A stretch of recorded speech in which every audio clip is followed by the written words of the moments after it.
Hey everyone, I'm Patrick Jones, and welcome to episode 48 of That Gives Me Anxiety. Ooh, what a weekend we had. What a weekend. So in Jamie and my relationship, I'm usually the planner coming up with like ideas for us to do, socially things to check out, that kind of thing. But it was my birthday recently, and I was like, you know what? You plan it, Jamie. You plan everything and surprise me. And it's really fun to be on the being surprised side, and Jamie seemed to really enjoy putting together the surprise. So we ended up going out to dinner, steakhouse.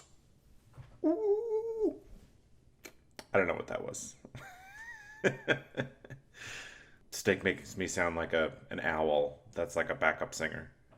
But then on Saturday we went horseback riding. It's like the second time I've done that in my life.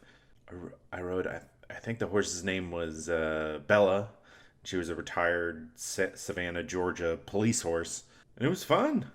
It was really fun. We were going on this trail, and it goes along. I believe it was it goes along the Ashley River, which is a river here in Charleston. It also meant that there were more than one 10-foot alligators on the trail, and the woman leading the horses through the trail. I guess it was her job to like shoo the alligators along, and she did this by throwing sticks at them. Oh, go on, why don't you? To a dinosaur, she said that. But it worked eventually. They were stubborn, but they eventually hopped in the water and left us alone. And after that, we went to two different breweries. One of which has insanely good fried chicken. Oh my god. One of the flavorings was crab garlic. Unreal, right? Weird combination for chicken, but fantastic. It was really good. Yeah, I'm riding high from a great weekend. Well, I've got a great episode lined up today. It's featuring my discussion with Nina Mueller, who is from Switzerland but lives in Israel.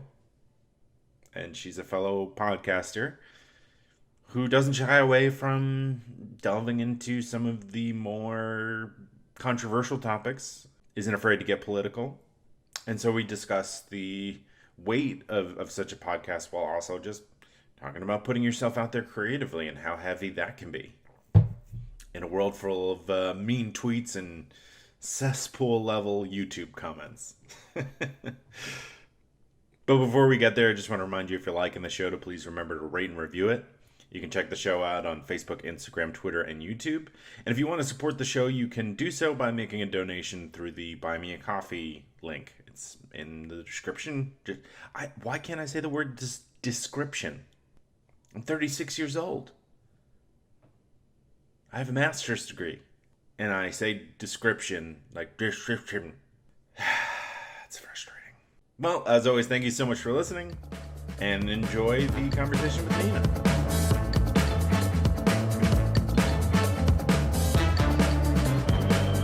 Nina Mueller, thank you so much for inviting me to chat with you today to talk about our podcast and anxiety related to creating and putting yourself out there.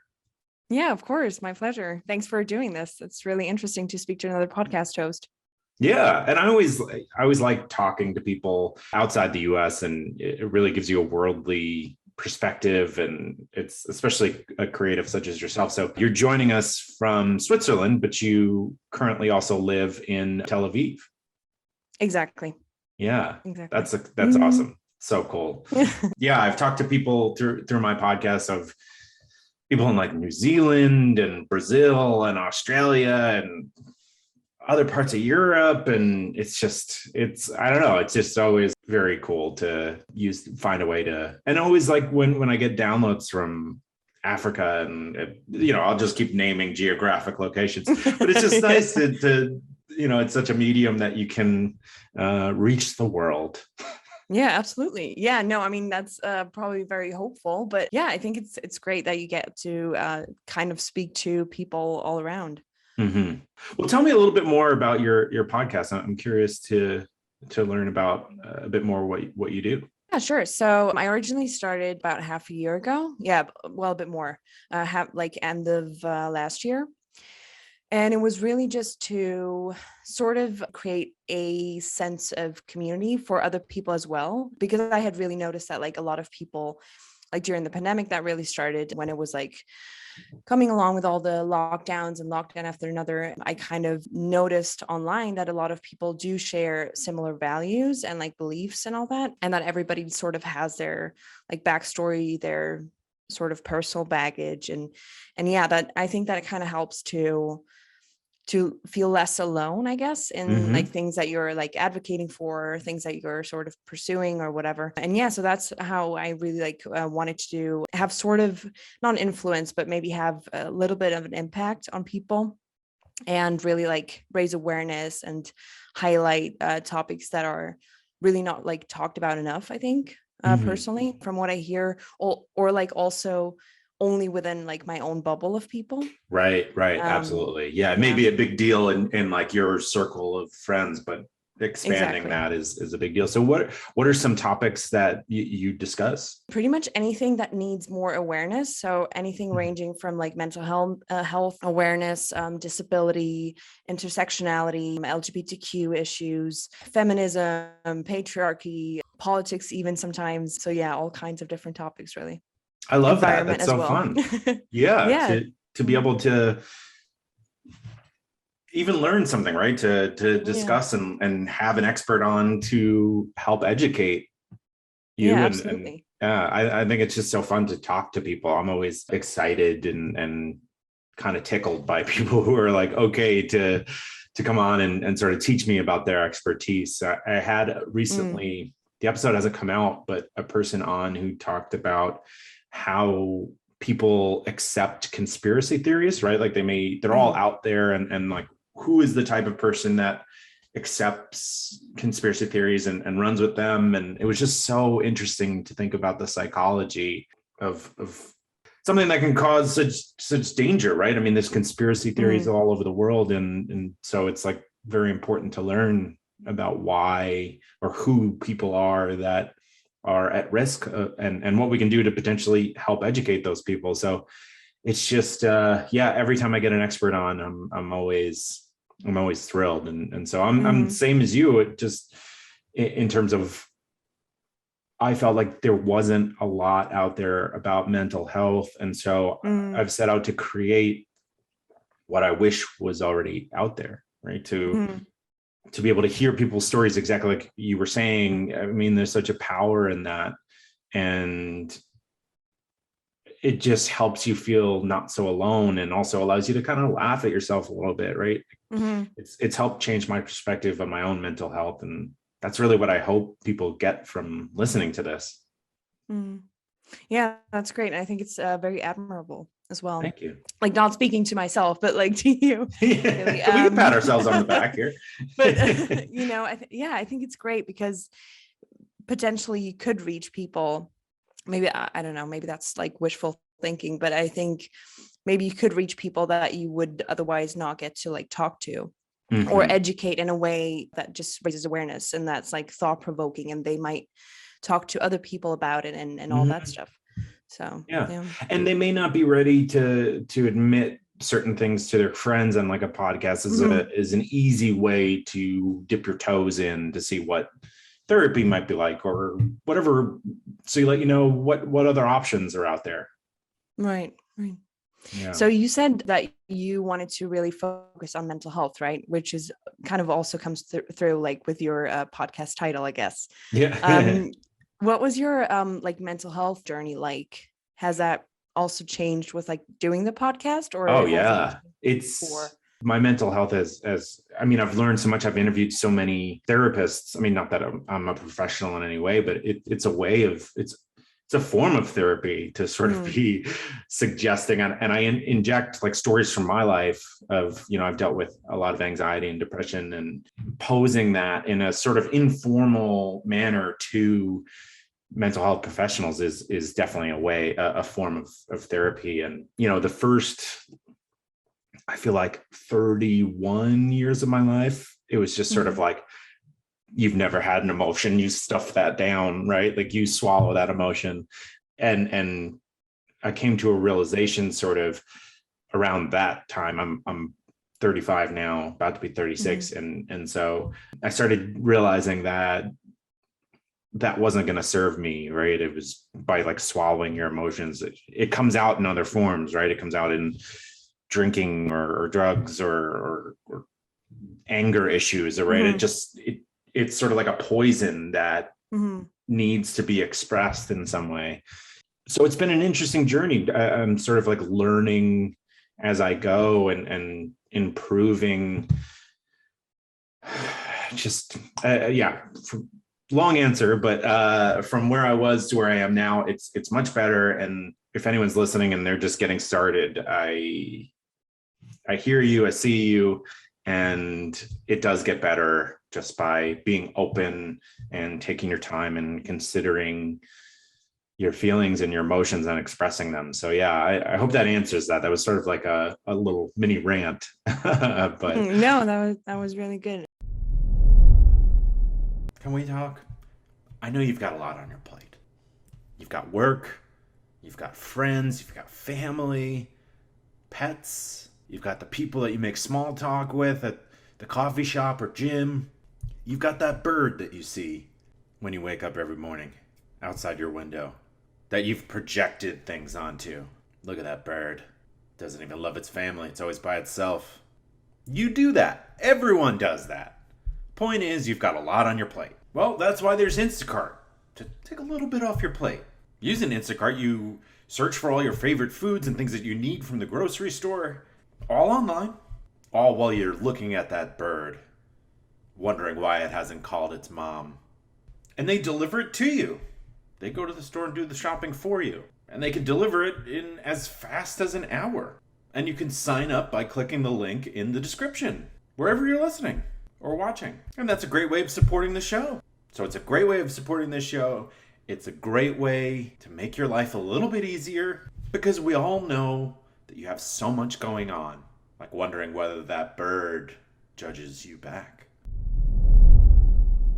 And I do hope and think that it might help people to hear like all kinds of genders as well speak about mental health, because I think especially for men, cisgender men, there's a lot of like stigma around talking about emotions. Mm-hmm. So yeah, in that respect, I congratulate you on Thank doing you. this. Thank you. Yeah, I remember growing up with my grandpa, there was like a cousin that was like crying or something. And like my grandpa was like, go get a hockey stick. It's just like, Oh God. it's just Mm. completely outdated, right? It's just, Hmm. men.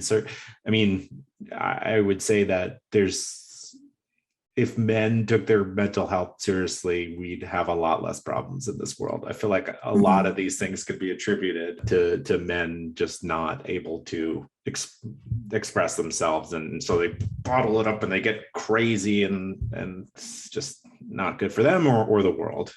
Mm. Yeah, definitely. And you Yeah. can also feel like the impact of feelings being bottled up or disorders maybe not being addressed in politics, I think, Oh especially my goodness. Yeah. now. Yeah. Seriously. Yeah. Oh my gosh. Oh man. I mean, politics alone is a crazy subject. I mean, I honestly, I don't Mm. know much about Swiss politics or Israel politics. I mean, other than the obvious, Mm. Palestinian issues. But yeah, I mean, it's exhausting to be an American these days. It's just Mm. everyone is nuts. Everyone has lost their mind. Yeah, but I feel like that's sort of the common feeling a bit all around, kind of. Hmm. Well, it's good to know And that no one is happy, right? yeah, exactly. That makes you feel better too. Yeah, exactly Yeah. right. Everyone's Mm. crazy all over the world, and Yeah. oh man. But what about you? What has your mental health journey been like? Has your podcast been helpful in that? I mean, if you're especially if you're living in a podcast where you're discussing heavier topics, I'd imagine that weighs Mm. on you from time to time. Well, yeah, some of it does. And I just like take a break afterwards and then I'm kind of good with it. Like I've always been a very reflective person, even as like a Mm, teenager and stuff, even though I was going through like difficult phases of being a bit, taking too many risks and stuff like that, typical teenage stuff. But I've always been like very reflective and I had been journaling when I was a teenager. I no longer do that just because I feel like I'd rather just like think about things instead of like writing them down, because Hmm. it's just too much to write down kind of. Yeah, if it feels like a Um, chore, yeah, it yeah. But defeats the I know purpose. that like a lot of people do find like a lot of value in that. So Hmm. yeah, for some people, I think it's a great tool to help. But yeah, really, I just try to talk to people who are like-minded, and also it helps for me personally to like block out sort of anything that is really like that really goes against my values in terms of like social media and Instagram and all that, and really kind of surround myself in private life with like people who are kind of like-minded, so I feel like I'm not alone in like being active or advocating for a certain topic and stuff. So that really helps. Hmm. Yeah. Good for you. Yeah, I have gone back and forth on the balance of making sure I'm not in a bubble, of making sure I'm Yeah. reading and listening to alternative thought processes, just because I get nervous about being sliding too far, especially the way like Hmm. there's so much media out there that is intended to sway your opinion. So I try to Hmm. at least experience things outside of my bubble, but every time I do that, it's You just stress get angry. inducing. Yeah. Yeah, and you get angry, Hmm. right? And it Hmm. just becomes overwhelming, and you begin to think that, oh man, the world's never going to change, right? Like you begin to feel like the sky is falling. So yeah, I keep having to like run in and like, but like the tide, just sort of Hmm. get some information and then like come back, and just because Hmm. it's like it's scary over there, right? Hmm. Yeah, and go back into your like safe space, I Yeah, guess. Yeah. Mm-hmm. that's like sort of a harmony I feel like a lot of people struggle with, especially here Hmm. since 2015, since the 2016 election. Everything just went up a notch, Hmm. and if you watch the news too much, I think it's clear who watches the news too much, right? It's just, you see people like it wears on their face, right? And they're quick to anger, and yeah. So I don't know. I always encourage people to try to experience some things out of their bubble, but also protect themselves, like you're describing. Hmm. Today's episode is sponsored by My Software Tutor. Can Excel be my friend? Do you want a new friend? Thinking about making new friends both makes me excited and sad. So it can be hard to make friends as you get older, and so I feel like sometimes you get surrounded by people. It's like, yeah, I guess we're friends. But also, if you truly connect with someone, you can make new friends as an adult. On both sides of the fence here. So Excel can be your friend, or it could be surrounding you. That's just probably because you don't know it that well. Many people, I've deviated so far from the copy. Let me get back to it. Can Excel be my friend? Many people have wondered this for years. The answer is yes, it can. That was so much shorter than where I was going with it. All right, let's talk about My Software Tutor.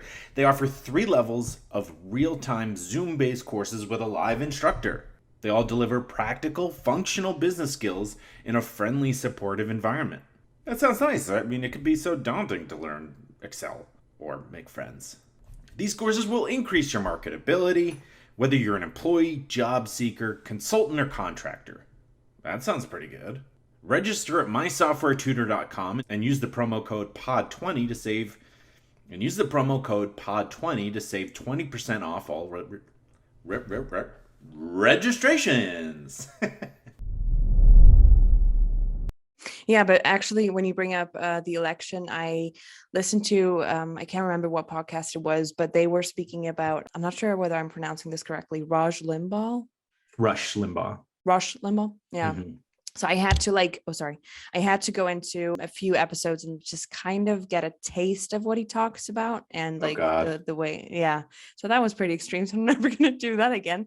But yeah, it was good to like know kind of what the other side is doing, not in sort of a combative kind of way, but more to be aware of what is Mm-hmm. happening on the extreme other side, kind of. Yeah. Yeah. Yeah, Hmm. it's good to. Oh man, I cringed a little bit when I heard you describing Yeah. it's just, I'm sorry. I don't know exactly what you heard, but I know the essence of it. And it's just like that man was a piece of trash. Mm. Yeah. I think it was originally a Canadian sort of investigative podcast that sort of uncovered those, yeah, as you said, conspiracy theories and how it gets to like such an event as like the Capitol storming or barricade, whatever you want to call it, and how that like sort of developed over time without people really noticing what was going on as much. So yeah, Right. but that was interesting, but also a bit much. Yeah. So Yeah. Yeah. My goodness. mm, I'm curious about like one thing that comes up for me a lot is I'm not a mental health professional. I'm a mhm. journalist by trade. Like I've been a journalist for 10, 12 years at this point. And so, but one thing that I do struggle with at times is putting myself out there in this way and creating, it's a roller coaster of things aren't getting downloads or views, but also you're really putting yourself out there, right? I'm sharing my face sometimes. I mean, we're not going to for this one, but how do you handle the roller coaster of being a creative and putting content out there, especially for the subject nature that you enjoy discussing?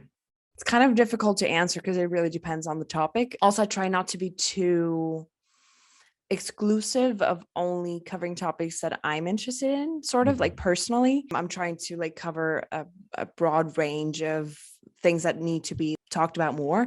But then also, of course, it does kind of reflect a lot of the values that I share. The one thing that I do find a bit difficult at times is handling expectations, really, not like the actual act of recording a podcast or inviting people or whatever it is, but really like handling the expectation of how is that person going to respond? Is that going to be in line with the message I want to be sort of brought across? Mm-hmm. Or are they completely going to like derail my line of questioning or something like that, Mm-hmm. but obviously usually ends up being, apart from like one podcast guest, I think so far, it usually ends up being pretty much aligning with like my own beliefs, kind of, at least at the very core of it. Mm-hmm. So yeah. What What was it? about you? How do you? Sorry. No, yeah. How did that guest derail you? This person was just sort of seems like yeah. I'm curious what happened. Yeah, so that was one of the very early episodes, and it was a person who was working for an NGO, and I had thought originally that they did really good like work in trying to kind of get together Arabs and Jews in Israel to sort of like do stuff combined, like activities like, I don't know, hiking and all that. Mm-hmm. But then it really became political in a sense where I was like, okay, it's getting political. That's fine. Obviously, that sort of kind of has to come up because Mm-hmm. it's kind of the subject matter. But then we had very, very different opinions, which is also fine because I think a good conversation doesn't necessarily have to be two people of the same values and beliefs and everything. But it was a bit, to me personally, was a bit riddled with like a bit hateful comments and stuff like Mm-hmm. that. So I tried to, edit it down. I always have to edit down episodes, but I tried to like edit it down a bit more to be less hateful. Oh yeah. Um, Jeez. yeah, just so it's more like listenable in a sense. Mm-hmm. Um, but yeah, that was a bit tricky in That that sense sounds because I shocking. also don't want to, yeah, because the thing is also I don't want to like delete stuff out or like cut anything out that kind of like changes their message or their opinion, because that would be kind of like part of cancel culture or whatever you want to call it, and freedom of speech would be not granted in that sense. So yeah, I tried to like keep that opinion of that person in as much as possible without being too derogatory or anything like that. Yeah. Right. Oh man. Yeah, that's a tough balance to like Mm, this person is an adult who chose their words and hmm. but also you don't want to give them a platform to get Exactly. all that Hmm. vitriol, I guess, out into the world. Hmm. Yeah, because I thought it was going to be more of a solution focused conversation and a discussion about like the, I don't know, stereotypes that there are, how we can try to like dissolve those stereotypes and kind of come up with like solutions to a conflict, or at least like Mm. within the population, less in like political levels. But yeah, well, that's what it is. C'est la vie. Yeah. Yeah, exactly. What about you? How do you sort of like deal with expectations for yourself or your guests, or how a podcast is going to do?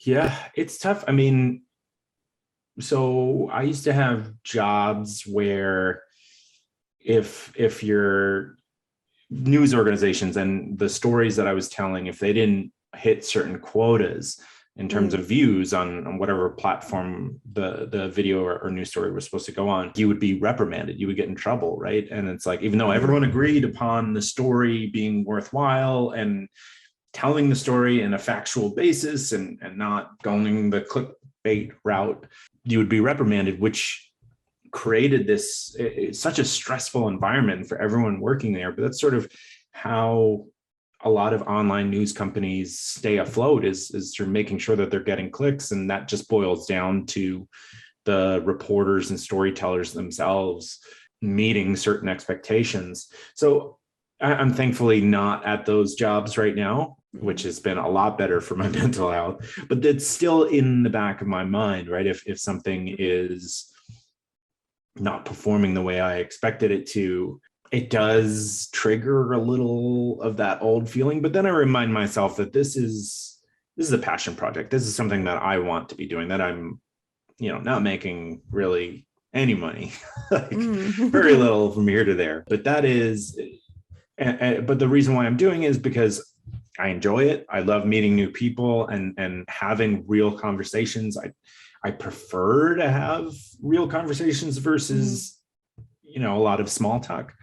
And so it's like working out my brain, if you think of your brain as a muscle in that regard. And so really I just remind myself that I enjoy doing this. So at the end of the day, that's really nice. And my fiance does all of my like artwork and stuff like that, and Mm, helps give creative input on the social channels and stuff like that. And so it's something fun for her and I to work on mhm, creatively, which is always really like, I love hearing her opinion, because we're sort of a yin and yang. I'm more of a, let's mm, just like turn the cameras on, we'll figure it out. And she's like more of the, no, let's plan everything. So it's mhm. good that she pulls me back a little bit, where otherwise I'd just be like, let's just get out there and try and fail, and we'll hone it over time. It's just Mm. Yeah, but I guess that's also good for like the relationship itself, right? That you have something other than within the relationship to sort of work on, Mhm. they can do together. Absolutely. Yeah. I always think Mhm. it's nice for people in romantic relationships to have projects. It's like a team Mm. building exercise, I guess. Yeah, exactly. Do you wish you were one of those thoughtful card people but don't have the time or energy? I don't know why I did bunny ears on that. Or maybe you had a personal assistant? I like to pretend sometimes when I'm running errands that I am my own person. I make up games in my head. I might be revealing too much about myself. But you don't need to pretend to be your own personal assistant, at least when it comes to cards. Because the Cardist Studio is your personal assistant. Let's set up a situation. You think, oh, I should send them a card. But things get in the way. You're busy. All you'd have to do is jump onto thecardiststudio.com and tell them exactly what just popped in your head and why. And you'll get credit for your thoughtfulness. Here's what they'll do with that information: they'll get your personalized message handwritten into the card and into the mail for you. And you don't have to save space in your brain for this character that you've created as a made up personal assistant. This bit is really getting off the rails. It's fast, it's custom, and it's a total life changer. Hey, you are a thoughtful card person now. TheCardistStudio.com. Thoughtful. Just got easy. And you can use the promo code AnxietyPod for 10% off your orders. So, what is like most important for you in a guest for your podcast? What would you say? That they tell the truth, that they bring their honest. I think there's only one way to be wrong with my podcasts, and that is to be making things up. Mm, We're talking about things that are scary, and that can be funny, that could be sad, it can run the full spectrum of emotion, and it could be more than one emotion. But the only thing is that I just need people who are, I can handle and help people who feel shy. I've had that. mm, I just take the lead a little bit and sort of speak a little bit, but I'm also perfectly okay with asking one question and just sitting back, and if the person is going, I sort of just let them finish until they reach a conclusion. But that's the most important thing, is just that factual, to the best of your knowledge, right? If it's an expert, it's to the best of your knowledge kind of thing, and just being open and honest, because I'm very interested in not only getting the information that a guest has, but also finding out a little bit about who they are, right? I think people are very interesting, and I'm working to sort of pull their personality out, like give them a platform to share their knowledge and themselves. So yeah, that's really what I'm looking for. I mean, because some of my episodes are serious and some of them are silly. So yeah, some people, it's just the guest that's right for a particular subject matter varies. Yeah, sure. Do you find something similar with your podcast, or is that I'd imagine somewhat close? Yeah, I would say it really depends on the topic and then that person speaking on it, really. Yeah. So all people are kinds of like very different people, very different backgrounds. And so that makes it really interesting to me as well. Just to hear their story, really. Yeah. Absolutely. Yeah. So I also had another podcast called Death Space Filling the Void. It's a podcast that talk about grief and death. And I started that during the pandemic. I pick it up every once in a while, but it began during the pandemic. I lived in New York, right, where at one point it was like the epicenter, and they were bringing in the refrigerator trucks because there weren't enough spaces to put the dead bodies. And just people were crying in the streets, and they couldn't hold wakes and stuff. And it was just like completely overwhelming. And just feeling crushed by that moment, I started that podcast to just talk about grief, because I didn't feel, stemming back from also when people who have been close to me have died, I just didn't feel like I had the emotional tools to handle it. And especially in this mass death period, it was just so overwhelming. And that one I have had to put on the side, because it becomes too much, because I'm really asking people to tell me about people they've lost, or ways that they've been able to handle grief. And it's just so heavy. Like even describing it now, I feel like I have like a weighted blanket on my shoulders. It's just, it's a lot, but I think it's something that's important for the world. Just, I mean, not that podcast specifically, but the idea of talking about death, because I feel like we don't. Yeah. Actually, I think you brought up a really interesting topic that kind of sort of refers to an observation that I recently made. Is I actually spoke to my mom about it. When people sometimes listen or read about like tragedies that involve like death or whatever it is, fatal tragedies that she actually observed, and I kind of like tried to sort of research that for myself, and try to like talk to people about what their reactions are when they read about tragedies and stuff like that. And I do agree with her that it might be just because it reminds us of our finite life as well, of like that it's not going on forever, it's not eternal. And that is like sort of what kind of triggers them a lot of times, unless you're personally involved, of course, unless you know the person, whatever. But yeah, I did an episode with a psychologist who studies that. I forget his team works off of the work of an older psychologist. I forget I'm spacing on the name, but basically the idea is that this psychologist had the notion that once you're reminded that you're going to die, you tend to cling to people in your perceived group. So for example, Christians would become, if they're reminded that they're going to die, they cling more and see in a brighter light like other Christians. And also everyone else is a perceived quote unquote other. And so this is potentially like a explanation for violence throughout history, throughout the entire world, of really a fear of death could be at the the core of a lot of violence between groups, that people recognize the finite aspect of their lives, and that Mm-hmm.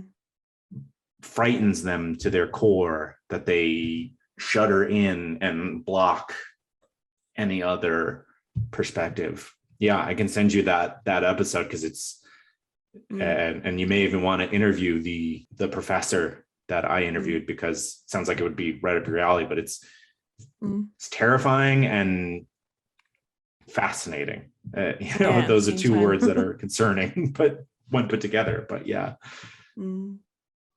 Yeah, I also feel like that might be the reason behind why people are fascinated and scared by true crime at the same time. Mm-hmm. Like the true crime community, especially on podcasts, has grown immensely, like over the past, I'd say like past 2.5, 3 years. So really during like the pandemic. Mm-hmm. And I think that has to do with fascination at the same time with being scared. And one professor on a podcast about true crime, he tried to find an explanation for the fascination with like crime cases that are horrific sometimes. Sometimes you can kind of put it aside because it's not as graphic or whatever it is. Some touch you more and some are like less intense, I guess. But he actually said that it might be like his observation is probably, and his conclusion is that it has to do with being sort of prepared for our own death, and maybe like even be prepared in case something happens to us of that like true crime nature. Yeah, so that I found that very interesting. That is, it's sort of like you're trying on a pair of pants at a store, right? to Yeah. run through the practice of what it might be like. Yeah, that is interesting. Are you a big true crime fan, or no? Actually, I am. That's why I really had to listen to the Nice. professor episode, what he said about it, because I was like, it's kind of morbid. It's kind of weird. Why am I like so drawn to these stories? Because yeah, listening to those for hours and hours on end. Yeah, it's kind of weird actually when you think about it. If you Because really think a about lot it. of it like involves like really tragic stories. It's like not light entertainment, right? No, So, no. What are your favorite true crime shows? True Crime and Cocktails. Have you heard of them? No, I haven't heard of them. I'll have to check them out. Yeah, absolutely. Australian true crime is also really good. Bailey Sarian does a really funny job with it. And she Mhm. kind of puts it in a way that is like more easily digestible, which is also kind of weird that we're having to have more easily digestible true crime content. Yeah. Because that would mean, why would you even have to listen to it if it's not easily digestible, right? Right. Isn't that the whole point? Yeah, to tell the Yeah, story. exactly. Yeah. Yeah. I like Last Podcast on the Left. I don't know if you've ever heard of them. They also do like aliens and ghosts. They're like it's very silly. And they do a lot of like characters. There's a lot of, I like improv comedy, and so they do a lot of like characters and stuff like that, and make it lighter. And the whole thing being that they're usually making fun of the killer, which is kind of, it feels good, right? To belittle, such awful people. Yeah, but then when you think about it, if they're in prison and once they get out, what happens if they find you as the podcast host of that, right? It's concerning. A bit. Yeah, I'm not sure whether they've ever like really thought about that aspect. There was a show on Apple TV where it's exactly that. I forget the name of it, but it's a true crime podcast host who this exact scenario comes out. I watched it. It was pretty good. I'll email it to you when I think of it. But yeah, it's kind of fun in that regard. Because it's like you could see it happening, unfortunately. Yeah, definitely. Where do you see your podcast going, and what do you want to see happen with it? Well, to be honest, it's kind of a sore topic a bit, because a lot of friends do ask me, "Oh, do you make a lot of money with that podcast? Is it really like paying out in a way, or something like that?" And it does, because it adds a lot of meaning and value to my life. But like financially, obviously, I'm funding it by myself. I'm editing, I'm hosting, and doing all of it. But it's really just to, I hope, help sort of society at large, in a way, and also help people who are like my podcast guests, and in turn myself, by not feeling like I'm the only one advocating for a cause or whatever. But yeah, I'm really not sure like what I want to achieve with it, other than like raising awareness and like highlight sort of quote unquote important topics. Really, yeah. Right. What about Yeah. yours? I think that's exactly the same, where Oh, okay. it's like it would be amazing if one day I was able to live my whole life as this, Mhm. podcaster. But until then, I look at it like a bowling night, right? Or Mhm. insert whatever activity that you like doing. It's a hobby that I take seriously and want to do well at, but really whether I make no money or the same amount of money I'm making now, or it becomes my full-time job, it's been interesting, Mhm. and it has added spice to my life, which is always nice. So, Oh, I mean, definitely. that's all I could really ask for. And it's just nice to be working for myself, to have a project. Mhm. I've worked on a lot of different news organizations and helping build their foundation. And it's just nice to do it for myself at a much slower pace. And I guess you also get to like choose the topics that you want to interview people on, right? Exactly. Yeah. That's a whole Ex- different story. Exactly. Yeah. I'm pretty suggestible in that if anyone reaches out to me with an idea, I'll Mm. usually just try to figure it out. I mean, there's been some times that I've had to say no, unfortunately, just because it didn't seem to fit. But usually I can find a way to like mold any two ideas together. And you never know what you're going to get. Like, that's kind of like the fun part. Some of the episodes that I've done have been like, this is going to be the best one I've ever done. And it like falls flat. But like some have really just Mm. surprised me in a good way. People surprise you. It's fun. Mm. How has your audience like reacted to different episodes in terms of like, because for myself and my own podcast, I kind of noticed that like the episodes I like the most are usually not the most popular ones. Hmm. I'm not sure whether that's like your experience as well. Well, I did an episode on flying, and that's my Mm-hmm. most popular episode. And I kind of thought that would be the case, because there's so many people that it's a fear that exists in a lot of places, and but it also feels like something you can work on, right? It's Mm-hmm. in an easier way. Like, people are just like, oh, let me listen to that to get for tips. But there's been a few episodes that have been surprising. Like, I did an episode on safety in caves, and I didn't think that would be the most popular, but it's in my top 5. I mean, people, it's just fun, I guess. I mean, I have one of the world's leading cave safety experts, and he's telling stories, I guess, about going into caves to find like meth labs and rescues Oh and wow. stuff. And so I guess it's just an interesting Mm. story, right? But yeah, I usually, I don't know. Every week I reset my brain. I'm like, this it's gonna take off. It's gonna take off. Um, and then sometimes those expectations are met and some of them drop off. I had an episode on ghosts recently, and I thought that was going to take off, but it didn't do as well as I had hoped. Hmm. Maybe that will come after this. Yeah.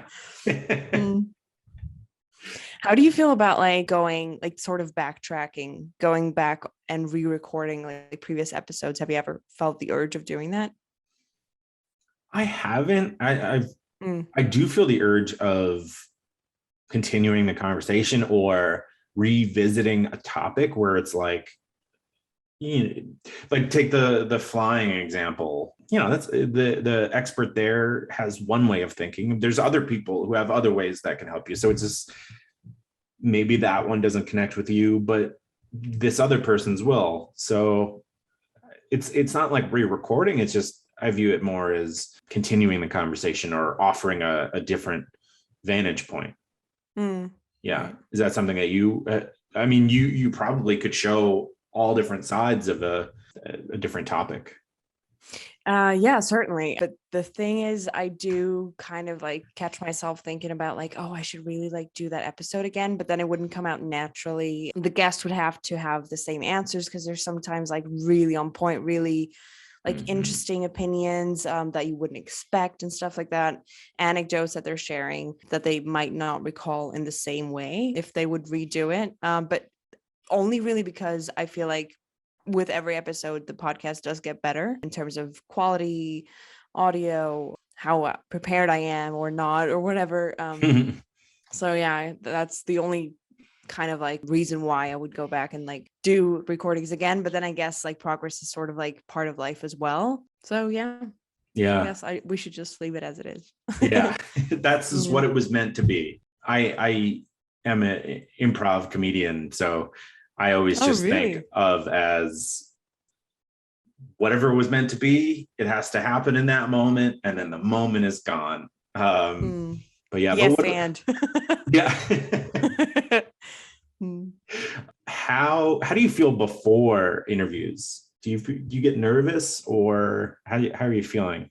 That depends really, like who it is, what the topic is on. Usually I'm quite well informed kind of on all the topics I have covered so far. And if not, then I will do like some research, or I will read if it's like an author or whatever, I'll read their book beforehand, Mhm. if I have enough time. But yeah, sometimes my voice gets kind of jittery, and then like after a few minutes it does get better. But like today my eyes twitching, and that's not because I'm nervous, but it's just because I haven't gotten enough sleep or something. Oh, I'm sorry to hear that. No, I haven't even noticed that at all. Oh, really? Because I Yeah. thought you were like, you kept like looking at it. Oh, no, not at all. No, All I'm right. sorry. I'm sorry if I made you feel that way. No. Isn't that funny? Like we think that everyone can see something that we're nervous about. Like I always get Right. nervous about, I have like dark under eyes, and I always think like, oh man, they're looking right at that. But like in reality, people aren't. Nobody's paying attention. No one's Yeah. paying attention. Yeah. Yeah. Yeah. Not Oh, at that's funny. all. So I was like, yeah, he's noticing it.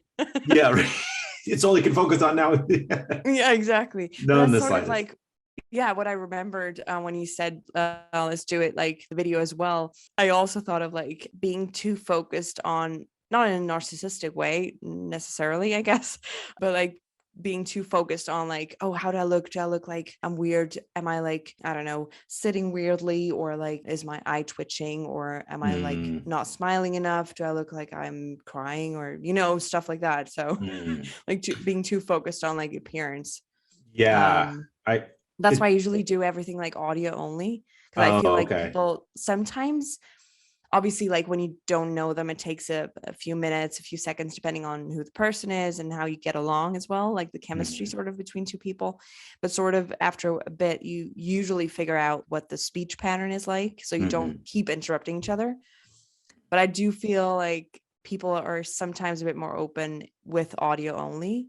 Do Mm. you feel that way too, or not so I much? see. I like to do video because if it if the conversation turns serious, I like Mm, the person knowing that like I am giving them my full undivided attention, and mm, I'm looking at them and giving them nonverbal cues that I'm listening, and that it's striking a chord with my empathy. And so I always thought it was like helpful from that regard, that like you're getting like the guest is getting all of me. I'm not doing anything else. I'm trying to be as supportive as possible. And mm, so yeah, that is why it started. I use the video whenever the guest is okay with it, but the main reason why I like to record is what I was just saying, that I like to beam rays of positivity and support to the guest, mm, especially in times that they may need it, right? If they're mm, bearing their soul, talking about something that's really been bugging them, especially with mental health, I think it's mm. important for me as the host to be there, to be present, and to hold space. Yeah, I totally understand that. And I think it also is very different, like what you said about like nonverbal cues that you get, like that is very different. It does help to see like body language. I guess I should sit up a bit more. Kind I of get the Larry King. yeah. I'm going to turn into a vulture here. Yeah, but I do say it's terrible. It's just comforting. Yeah, I guess. Yeah. I'll get a neck one day. Um, but it's funny, like before most interviews, I just need to like lay down, turn everything off, and just Mm, prepare, because the anxiety builds of like not being sure who the guest is, mhm, and what they're going to need from me. So I have to be prepared for all different scenarios. And it can be like emotionally exhausting to send exactly what I was describing before, of like all the positivity and support, and the empathy meter gets low. So I try to charge it mhm, up right before. mm. How long does it usually take you to like prepare for an episode recording? It depends. If Mm, it's I I drift more and more towards, I make sure I have questions, but I Mhm. often deviate from them because I want to be as in the moment as possible, making sure that I'm asking follow-up questions that are piquing my curiosity. Mhm. So I make sure that I know the person, right? Again, like you were saying, like if it's an author, I read their book. If there's some other medium that I need to digest, I make sure I do that. But really, I'm very quick to throw away the outline and sort of follow the road that the show kind of feels like it wants. Mhm. I don't know if that sounds very hippie, but I don't know. I just sort of roll with the punches, I guess. Mm. Yeah. Yeah. I think it also leads to the most authentic outcome, I guess. Mhm. Do you throw away your questions? I mean, even though you've prepared, or do you like to? Yeah, how do you like to approach that? In terms of like my personality type, I have a hard time like letting go of like the line of questioning like that I've prepared, but but a lot of times it does end up, and the more I do this podcast, the more I sort of just go with like how you said, go with the flow, like wherever it kind of leads. I do try to like circle back to like important questions that I wanted to have in there, especially if they're like experts, community leaders, and they do have like a sort of a solid opinion to share and like an important point to bring across. I do try to like get back to like Hmm. having some questions answered that are like sort of crucial in my opinion Hmm. to have in there. Yeah. Yeah. One thing about training for improv, it's allowed me to like keep an idea in the back of my head while Hmm. talking about whatever else. It's like I didn't have the skill until I started doing it for a couple of years, and so that's been really helpful in that I like sift things back and have it just like holding there, and then can bring them back up. It's been really helpful in Hmm. discussing anything with people, right? It's just nice to push something back while also maintaining what I'm trying to do. Mm. Yeah, definitely. How do you react to like, I don't know, opinions of your guests that are sort of opposite to your own? Uh, That's a very Internally, I'm easy like, question, oh right? god. But no, externally, if I think someone is misguided a little bit, I may offer a counterpoint. I've never Mm, had anyone be rude or try to derail or be hateful in any way. But when people have said things that I know to not be true, mhm, I've either just deleted it because I can't have things that aren't factual in mhm. video. I mean, that's very important to me. But also, Yeah. I'll offer a counterpoint, or sometimes I'm just like, well, why? What makes you think that? Right? It's just sometimes I Mm, want to understand why they think that way. mm, But thankfully, most people have been really good and open, and mm, it's I try to set the expectation. And if there's any time that I'm unsure, I'll do like a pre-interview mm, the person and just sort of you're trying to get a sense of who they are and how they view the world and stuff like that. And so sometimes that's really helpful. mm. All Yeah. right. We should try to interview someone at the same time. That would be fun. I think we have somewhat similar, but also somewhat varied approaches, and it might be Hmm. fun to do like a group episode. Yeah, that'd be fun. Yeah, definitely. Yeah, let's make that happen. Absolutely. Yeah. Well, this has been a great conversation. I think we're at like 50 minutes here. I don't know Mm. if you had any other questions you wanted to ask. Nothing that goes in line with like the authentic course this has taken, I think. Yeah. Yeah, no, that's really, I think it for Awesome. me. Yeah. Well, tell people where they can find you on social media and where they can find your podcast. Yeah, sure. So I'm on Instagram at Nina G as in Geraldine Mueller. The podcast you can find on all the podcast platforms where you usually get your podcasts at the Upfront Podcast. And then we're also on Facebook, of course. And yeah, that's pretty much it, I guess. Awesome. And can you give us yours?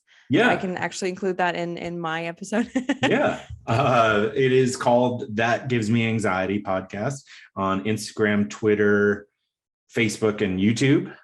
You can find it anywhere you get your podcasts. And I'm Patrick_E_Jones. That's my personal one. So yeah, if you're out there and you have any ideas, and send them my way. It's heavy at times to put yourself out there creatively. It's people don't hesitate to tell you any negative thought that they have. Oh, this negative thing just popped in my head. I gotta say it. I gotta say it to you, as opposed to doing nothing. And that's the challenge of creatively making anything. So I really appreciate Nina's time. A lot of fun talking to Nina. Before I get to the weird thing that was causing me anxiety, I want to remind you of my other podcast called Death Space Filling the Void. You can get it wherever you get your podcasts. And you can support the show by supporting the sponsors. The first one is the Buy Me a Coffee link, which is a direct donation to this show. Instacart, where you can get groceries delivered. The link for that to sign up is in the description wherever you are listening. Man, I nailed description. After that rant in the beginning, I knew I had to nail it.